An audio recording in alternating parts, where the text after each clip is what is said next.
EASO Politeknikoko zelula kultiboetan espezializatzeko ikastarora. Hauxe da Euskadiko biozientzien arloko lehen gradu ondokoa. Goi mailako ziklo hauetakoren bat amaituta beharko duzu ikastaroan sartu alizateko.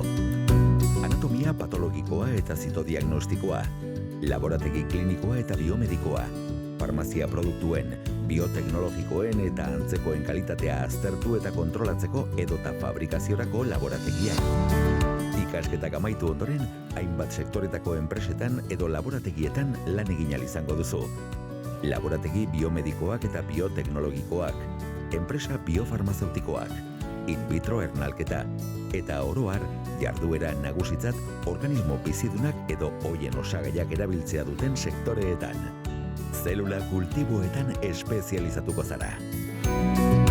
Gure ikastetxeko moduluak amaitzean, aukerarik izango duzu zure prestakuntza sektore bioteknologikoko puntako enpresetan edo ikerketa zentro publikoetan osatzeko.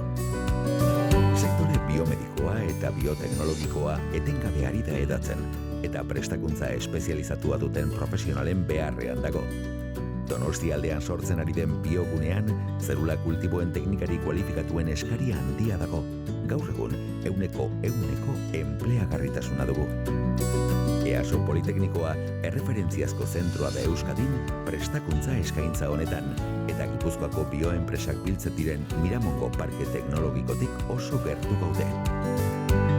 Azken belaunaldiko tresneria zornitutako laborategiak eta sektoreko enpresekin bateginda lan egiten duten irakasle kualifikatuak ditugu, merkatuaren beharretara egokitutako prestakuntzarik egokiena eskaini ahal izateko. Biomedikuntza eta bioteknologia alorretan lan egin nahi baduzu, eta taldelanerako erraztasuna baduzu, animatu eta matrikula zaitez gure gradu ondokoan.